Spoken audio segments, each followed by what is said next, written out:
Hello, everyone, and welcome to Decoding Ancient History, Understanding the Language of Antiquity.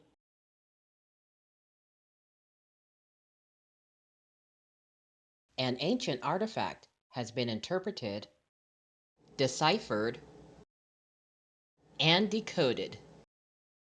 The artifact contains multi-layered messages of a metaphysical, spiritual, and technical nature. This artifact of great antiquity reads like a book in stone, a book that can be equated to a technical or engineering manual in stone. Having interpreted, deciphered, and decoded this particular artifact, I am curious as to whether or not certain individuals can bring unique perspectives to this endeavor and contribute to a broader discussion. As it relates to part 6 of this video series, it was back in the year 2018 when I happened to come across a video posted by Jimmy Corsetti entitled Incredible Electromagnetic Properties of the Great Pyramid of Giza, Egypt. In the video, Jimmy references several news articles reporting on a study conducted at the Great Pyramid of Giza. The results of the study concluded that the Great Pyramid has the ability to concentrate and focus electromagnetic energy throughout its internal structure. Jimmy goes on to talk about mounting evidence, which points to the fact that the Great Pyramid of Giza is not a tomb built for the pharaohs, but rather it appears to be a technological structure whose original purpose is not very well understood and may very well have been a structure that was originally established as a geo-power plant for the purpose of generating power. Let's take a brief look at the video clip. The evidence is overwhelming that what we were taught in school about ancient human civilization, particularly about the ancient Egyptians, is far from accurate. Specifically that our true history was once far older and advanced than we ever thought possible. And the most recent scientific evidence further demonstrates that the Great Pyramid of Giza, Egypt, was not a tomb built for the pharaohs, but is literally a massive technological structure that is beyond our current understanding. You may have seen the news articles that reported on a recent study published in the Journal of Applied Physics, which was conducted by researchers and physicists from Germany and Russia, which provided scientific data based on calculations which showed that the Great Pyramid can concentrate electromagnetic energy inside of its internal chambers as well as under its base and inside the subterranean chamber. Now, the significance of this discovery cannot be overstated because we now have scientific data which supports the theory that the Great Pyramid of Giza was in fact a technological structure of some kind. And I discussed this in detail last year in a video I made where I combined Nikola Tesla's concept for harnessing wireless energy out of the earth, and I make the case that the Great Pyramid may have been a structure for generating power, a theory that has been proposed for decades by researchers such as Christopher Dunn and others. But with the recent discovery involving the Great Pyramid of Giza's ability to concentrate and focus energy, we have to start asking serious questions as to what this massive and mysterious structure's purpose actually was. During the course of watching Jimmy's video back in 2018, I was struck by the radio wave images that showed the concentration of electromagnetic energy within the Great Pyramid. What had immediately come to my mind at that time was that a year prior in 2017, I had been working to develop and apply several concepts in part 6 of this video series. As I continued watching his video, I thought it coincidental that during the process of deciphering this petroglyph in 2017, I had created a structure similar to the formation of radio wave images that were being shown in Jimmy's video. When looking at the column of concentrated energy that appears within each of the radio images, the electromagnetic energy appears to be uniform and somewhat constrained. In other words, there doesn't seem to be the random or broad scattering of energy within or throughout the Great Pyramid, but rather it would appear that the organized formation of focused energy seems to be constrained by the underlying architecture of a construct that cannot be seen with the naked eye.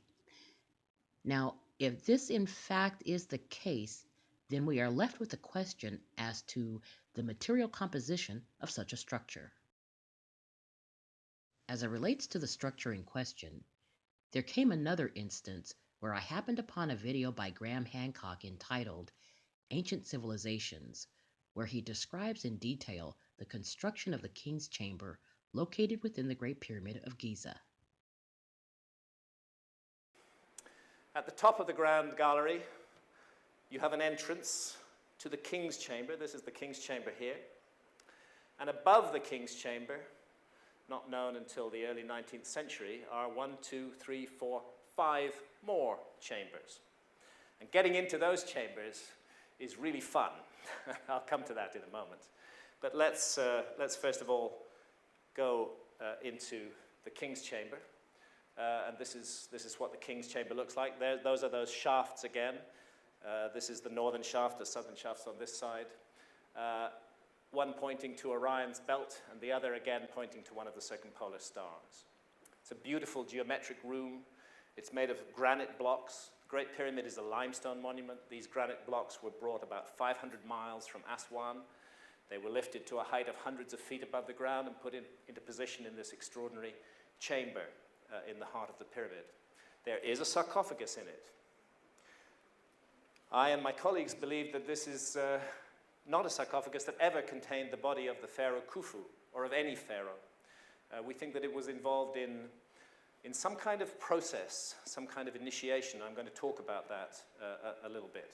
But because there is a sarcophagus in it, immediately the assumption has been made that this must have been the burial chamber of Khufu. Let's look at this setup again here. The King's Chamber and the so-called relieving chambers up above it, rather similar to the Jed pillar, the symbolic backbone of Osiris, which is a symbol of resurrection and rebirth in the ancient Egyptian religion. It seems that they were creating a symbol of resurrection, of rebirth within the Great Pyramid. To get into those rooms, here's what you do. You put a ladder 30 feet high up against this wall, and you lean it up against that side there, and there's a little hole just a bit wider than me, which fortunately a rope now hangs out of, and you grab hold of that rope, haul your body into it, pull yourself through, and then you get into a narrow tunnel, and that leads you into the first and eventually into all 5 of these chambers. And I'll just take you to the top chamber. That's that one up there.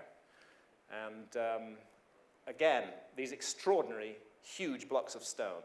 These are in the range of 100 tons each, which form the floor of this chamber. And indeed, all the other chambers, again, have these gigantic blocks of stone, which are almost impossible to move, really.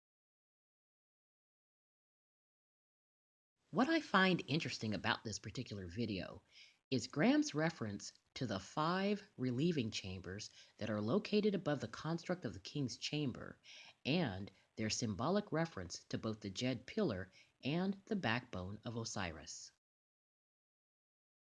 When I think about the similarities between the radio wave images, the construction of the King's Chamber, and the structure that emerged during the deciphering and decoding of this petroglyph, I am curious as to whether or not the overall interpretation of the encoded messages contained within this stone tablet can provide additional information as to the function, operation, and purpose of the Great Pyramid of Giza.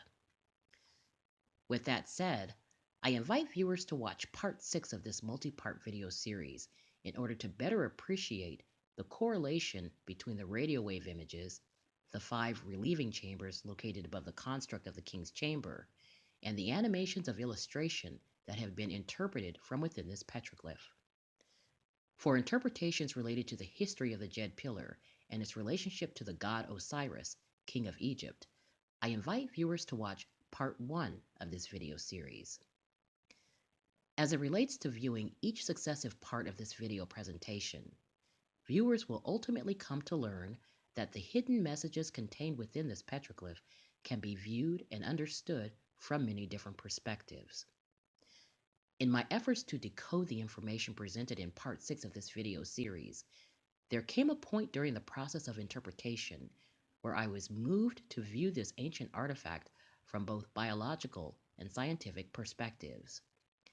In so doing, I was quite surprised to see the emergence of a DNA strand from within the 5-level structure of animated illustration that I had created. I was even more surprised to learn that the structure of DNA and other recent discoveries found within the Great Pyramid was the subject of discussion between Robert Grant and Alex Ferrari during a Next Level Soul podcast. Let's listen to Robert Grant in the following clip, where he discusses his recent findings after making connections between the images that appear within Leonardo da Vinci's painting of the Last Supper and similar images that were discovered within the King's Chamber of the Great Pyramid. The entire Last Supper painting is a map of the King's Chamber of the Great Pyramid. Here's the DNA. Yeah, I could see the movement on it. I could see the arcs of it. I could very easily. I mean, look, it helps that there's a pattern at the top. So just by matching it, you just look and you go, there it is. Yeah, there it is. Absolutely. But you can even see the nucleotide pairs and the way they're twisting in perspective drawing. That's like impossibly difficult to do. As it relates to the strand of DNA that emerged during the process of decoding this petroglyph, I am left with the impression that additional information related to human biology has yet to be discovered. In a related video entitled "The Code of Life Openly Hidden Between the Lines of Ancient Text," let's listen to Greg Braden give a brief overview about an ancient message encoded within our DNA. There is a message in our DNA. It exists. It's been revealed, it's been read, it's been translated, and by following the instructions left to us in some of our most ancient and cherished traditions, we can now literally read the code of life as the letters of ancient alphabets. And when we do so, our genetic code becomes words, and the words become sentences. Although you may have always sensed that we're here on purpose, and that whoever, whatever is responsible for our being here may have left something hidden for us deep in the mystery of our lives long ago. From within this petroglyph, it is the configuration of the 5-level structure and the DNA strand combined that appears to be conveying a timeless message. It makes one wonder how such a message could have been encoded in this way in the first place. To that end, let's listen to Billy Carson in an interview with Danny Jones, where he talks about an experiment where information and data was written, downloaded, and stored within human DNA. They found out in the laboratory, Professor George Church, he did an experiment with DNA. He said, okay, let's see if DNA can store information, right? So he was able to take one of his ebooks, and he actually was able to convert the digital zeros and ones into A's, T's, and G's and download it onto DNA in a volume. And he said, man, it worked. I got my book onto the DNA. Let's see if I can replicate it. He replicated his book 80 billion times on 1 gram of DNA. One drop. 80 billion times. 80 billion times. And then what did he do? He said, okay, let's see if we can get it back. So then he converted the A's, T's, and G's back into zeros and ones and uploaded it back to the server. So he knew now that DNA can send and receive information in a volume. And so they said, wait a minute, this is incredible. So now they found out that one human body can store over 13.5 billion years of data just in your DNA. The secret to unmasking this entire universe is in each one of our bodies right now. We just have to tap into it. All the data is in there. Now, what really got my attention was a portion of another interview where Billy Carson and David Ferrugio of the Dead Talks podcast discuss information with regard to the genetic modification of humans by the Anunnaki. According to Billy, it was during this process of genetic modification that Enki was to have hidden a specific type of genetic code within the human DNA. There's one thing you just triggered in my head. Because it kind of what I was just saying about they don't want us to know this. I remember listening to you saying something, maybe it was the Anunnaki, that when there was something in their DNA that we were restricted at certain levels of growth or abilities. I'm saying that in a very silly way, but Well, they set it up, through, if you read the Epic of Atrahasis and the Enuma Elish and the 7 Tablets of Creation, similar creation stories. They talk about the fact that they took the existing being on this planet, which would be us, our cousins, actually, our cousins. They weren't Homo sapiens sapien yet, and they genetically modified them. When Enki did it, he had love for humans. For whatever reason, it's not really truly clear why he fell in love with humans so much. His brother was against that. His brother was Enlil, also known as Yahweh in the modern day Bible. But Enki hid a little extra code in there. So his job was a mission where he was given the task of unplugging a lot of our DNA, genetically tinkering with us, shrinking our pineal gland, getting us to not tap into our higher selves and see them as the gods so that we would do the work for them. So the best slave is a slave that doesn't know it's a slave. If we're laboring for you because we think we're honoring the gods, that's what it was really going. That's what really going on. That sounds familiar. Yeah, right. It keeps playing over and over again. But he hid a little code in there. And in the myth of Adapa, another ancient text, it talks about the fact that they discovered, unbeknownst to Enlil, and he was very pissed off about this, that mankind, Adamu or Adam, us, Adapa, we had encoded in our body the mysteries and the secrets of the universe. And a little something, a time capsule genetically was put into us that when we reach a certain level of consciousness, it would unlock itself. And we would see this incredible growth and this incredible a path for mankind going in the right direction, seeking the light and growing beyond even our wildest dreams. And that we, even ourselves, we can achieve higher levels than even the Anunnaki had achieved. And so that's in a text called the Myth of Adapa.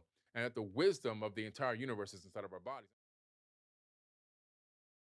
Referring to an ancient text known as the Myth of Adapa, Billy states that the Anunnaki discovered that the mysteries and the secrets of the universe were encoded within the human body of the Adapa or the Adamu.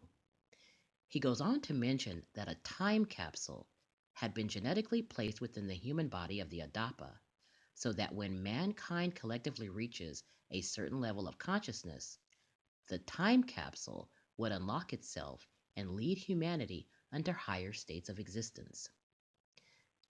As it pertains to the reference of a time capsule, what I find most interesting is that the 5-level structure that emerges from within the interpretation of this petroglyph also presents itself as a time capsule.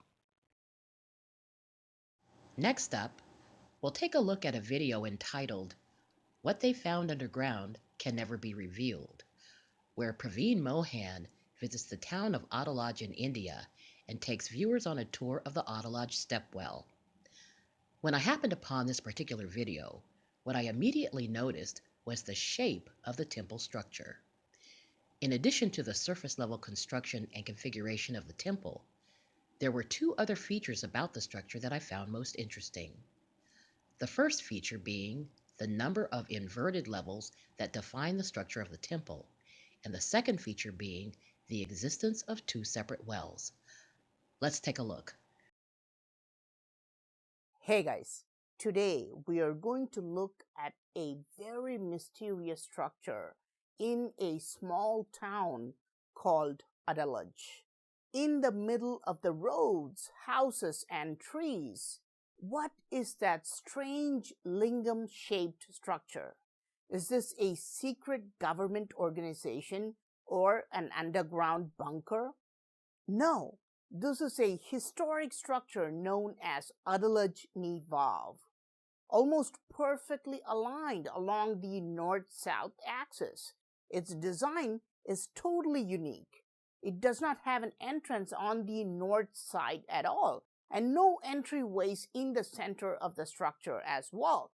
But on this side, it has 3 entrances with steps in 3 directions, right next to one another.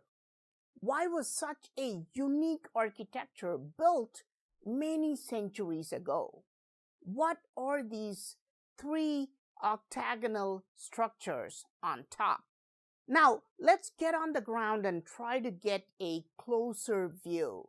This is a very surprising structure because nothing is visible from the ground level.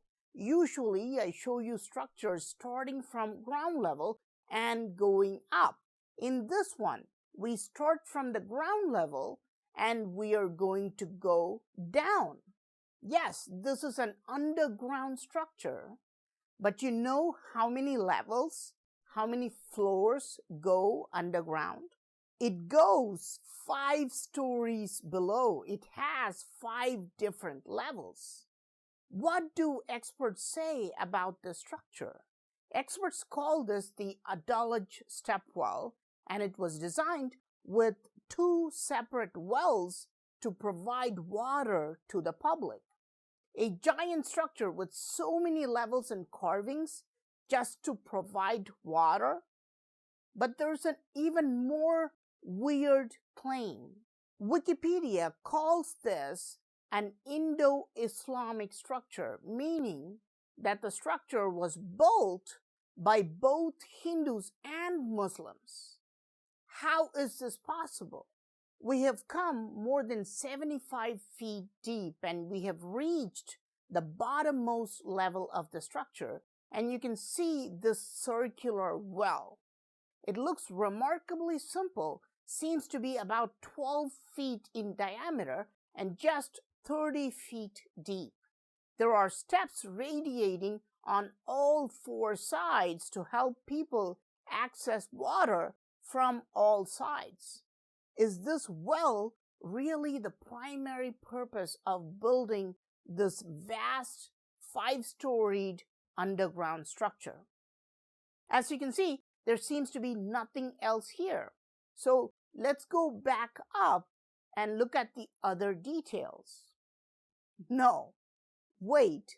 What about the second well? I told you there are 2 wells here, right? Where is the second well? Let's go past this first well and see if we can find it. After we go past the first well, there is another structure. And you can see a narrow entrance here. It is just 2 feet wide. It is so narrow that only one person can go through. And here we can see the secret second well. It is smaller than the first well and it's also less deep. If you look carefully into the well, you can see the bottom. It is probably less than 15 feet deep. Why would anyone build 2 separate wells right next to one another? I mean, they're for the same purpose, to draw water, right? Today, imagine you're building a house. Would you dig 2 separate wells or put 2 bore wells right next to each other? This would be like putting 2 separate entrances in front of your house. Nobody does it because there should be no use for this. But the original builders must have had a valid purpose for this, and we cannot understand what it is. Why is this well hidden from public view? And see here, a very fascinating carving. 2 kissing fish. What do they mean? I have repeatedly shown you carvings like this. They indicate the presence of groundwater underneath, and here we see it directly in the walls of the well. And look at the walls. You can see the shallow rectangular chambers. 3 chambers specifically. Inside these chambers, you can find carvings of Hindu gods. And each chamber would be visible from one floor. Why did they put these carvings and chambers in this wall? What is the real reason for building such a fantastic 5-storied structure? As we come out of the second well, you see this area. Between these 2 wells, it is completely covered. Look carefully. Do you see anything strange? Now, from this side of the first well, look at the architecture carefully. There are no dome-shaped arches. This looks like a typical Hindu architecture. They put large pillars on the sides and had very wide rectangular passages. And notice the pillars. The pillars are not made of bricks. They're not plastered. They're made of giant sandstone blocks. But now, let's go to the opposite side of the same well and look at the other side. This is shocking because it is a completely different architecture. These are Islamic doorways with those typical curves and arches. They're not made of giant stone blocks, they're all made of bricks and they're covered with plaster. This is a typical Muslim construction that you see in a mosque. So, on one side you see a Hindu architecture, and on the other side we see a Muslim architecture. Who really built the structure? Hindus or Muslims? In summary, Adalaj Nidvalv is the name of an Indo-Islamic lingam-shaped temple whose structure is also referred to as the Adalaj Stepwell. This particular temple features 3 entrances located at its southern end, which lead into an underground structure. Commonly, most temples are accessed by entering into the structure from the ground level, where one ascends upon each of the interior levels of the temple in an upward fashion.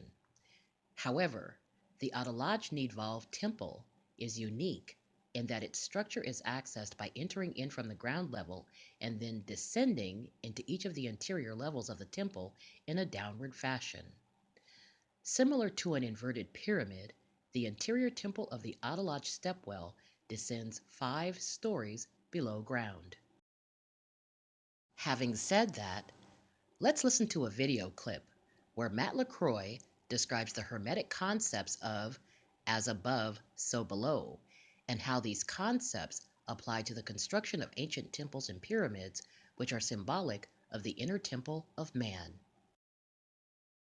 We see Hermetic concepts designed into that box as up above, above, below, the Hermetic concept of as above, so below. And it shows the triptych doorways as being a step pyramid with the levels and then an inverted one below.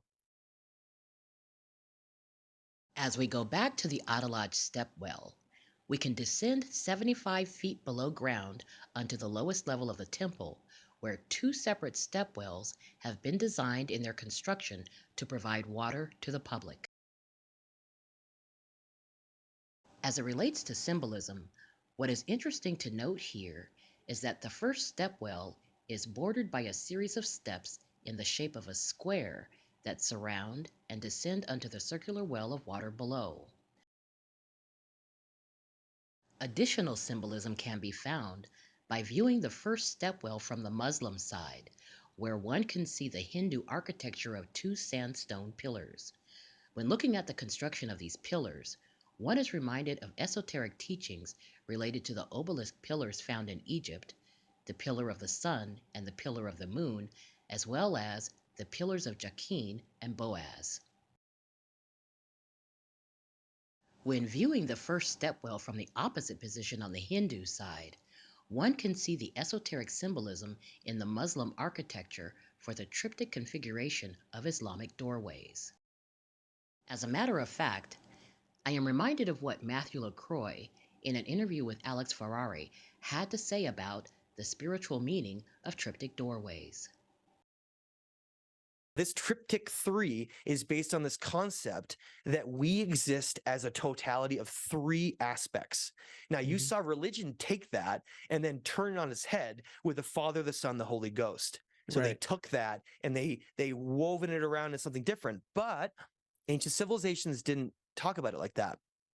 They referred it to as a triptych doorway all around the world. Whether you go from the Mayan sites down through the Aztec sites like Chichen Itza and Teotihuacan, or you want to go down right into South America, all the way throughout the world, what we find is that this triptych 3 doorway, like for instance, like also, I just want to mention, it's also like in Cambodia, and it's throughout Southeast Asia, in Egypt, and it's in Turkey as in these sites.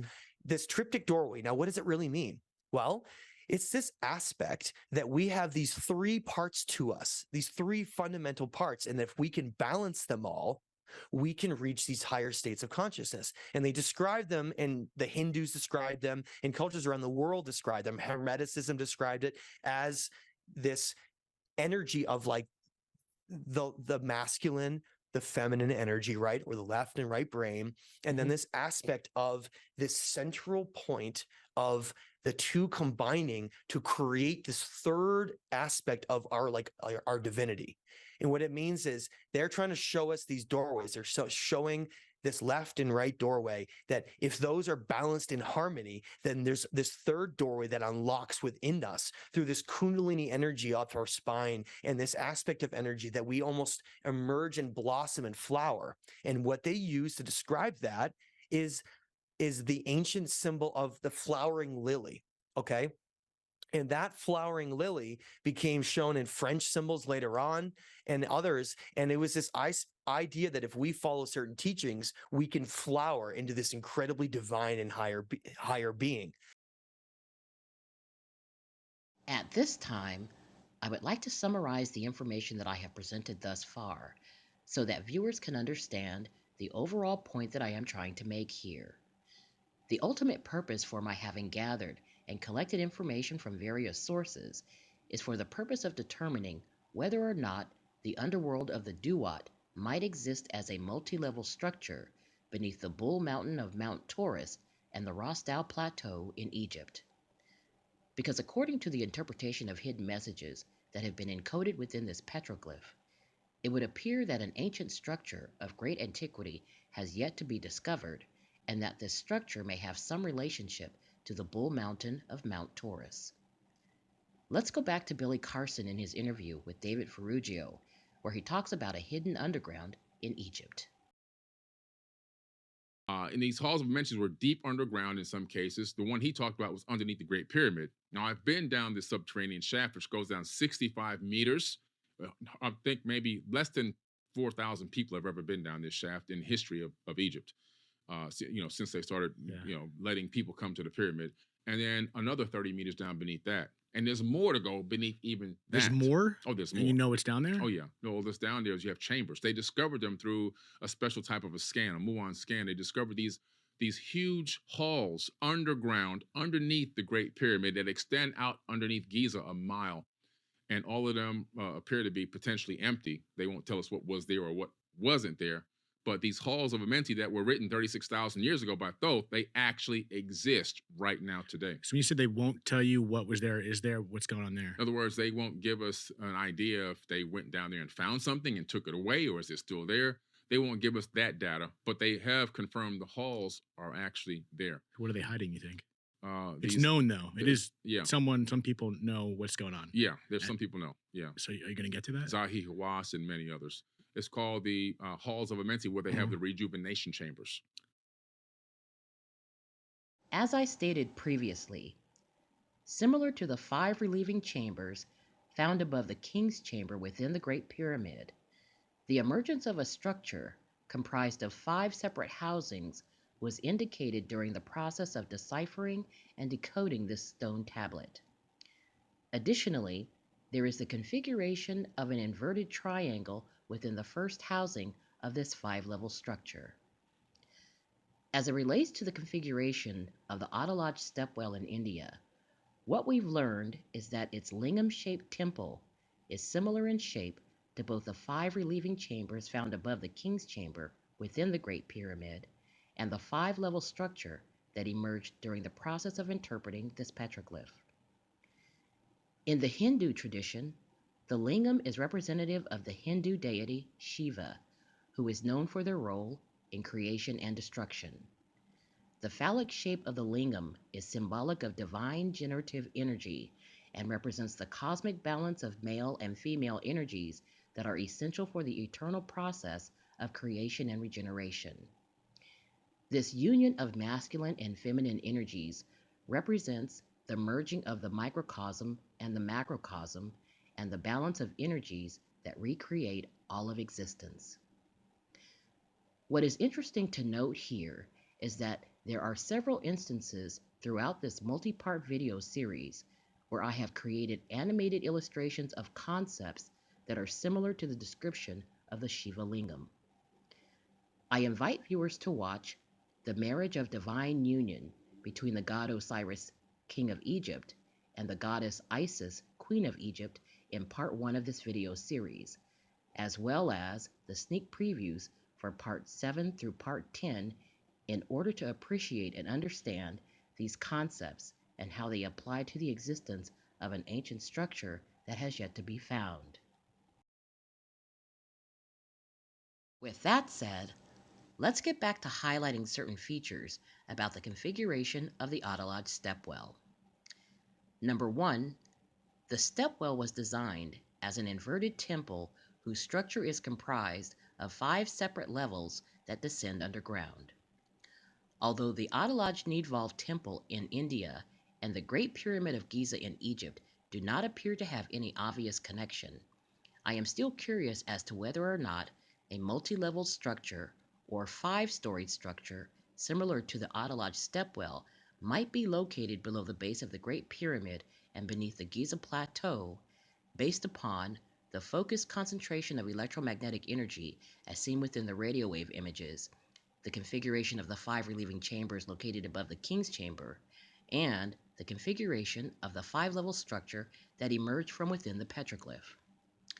Number 2, the southern entrance of the Autalodge stepwell features 3 sets of stairs that descend into the lower levels of the structure. As the 3 sets of stairs represent the eastern, western, and southern entrances into the temple, their configuration of construction results in the pattern of an inverted triangle at the southern entrance of the stepwell.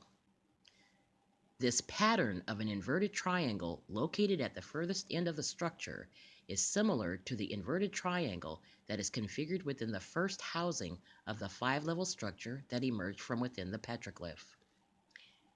Number 3, similar to the presence of 2 separate wells that are located within the Autalodge Needvalve Temple, it is in Part 3 of this video series where viewers will learn about the inner core of a construct that can also be viewed as a well.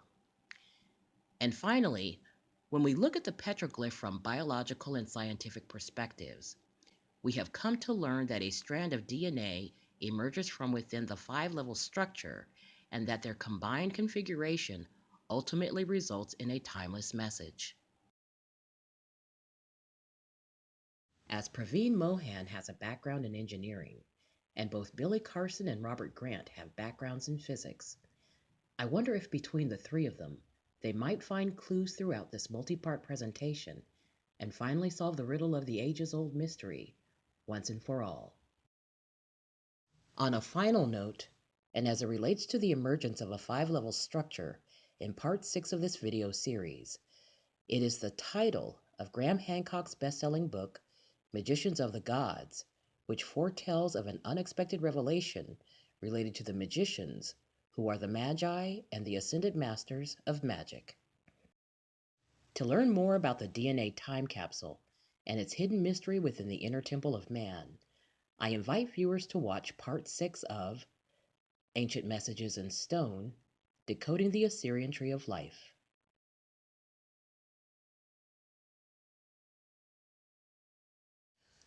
Well, that's it for this video. Please be sure to like, share, subscribe, and don't forget to hit the notification bell to be notified when we post new videos. Until next time.